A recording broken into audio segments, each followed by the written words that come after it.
grew up in Brooklyn, New York, you know. And in Brooklyn, we had flag-waving school things in Brooklyn when FDR drove through. They let all the kids out of the school. And it was really one of those wonderful things that used to be done. And I remember listening to him say hello as he went by. And then later to that, he was the first president I ever voted for. And so if you combine all of that stuff, and then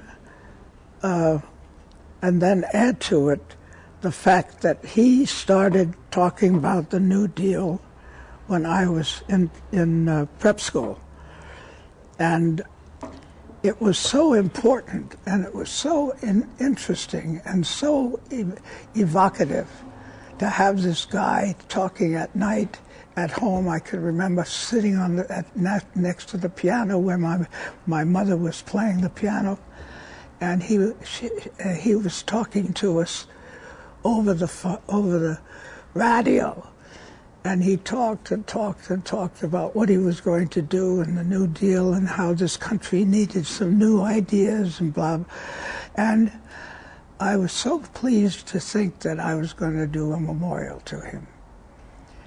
And then I must confess that the end of it, which took about, 25, 30 years, at the end of it, I was on my destroyer.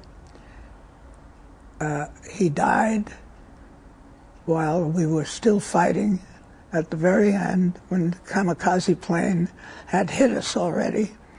And so I had a very long experience with him.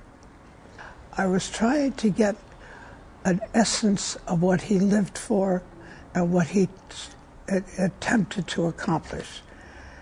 And in that sense, I wanted to keep it very regional and very oriented towards a person. And so, in that sense, I felt myself both limited and enjoying the limitation. And I started out by realizing that one of the things that I should do is to take and use his words that he talked with, because his words were probably far more important than almost anything he did.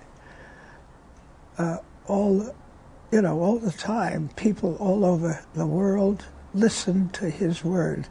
I hate war. And I remember also my father, who was very influenced by him as well, but also the fact was that this was a period when we really were in a bad recession, more than what we're in now.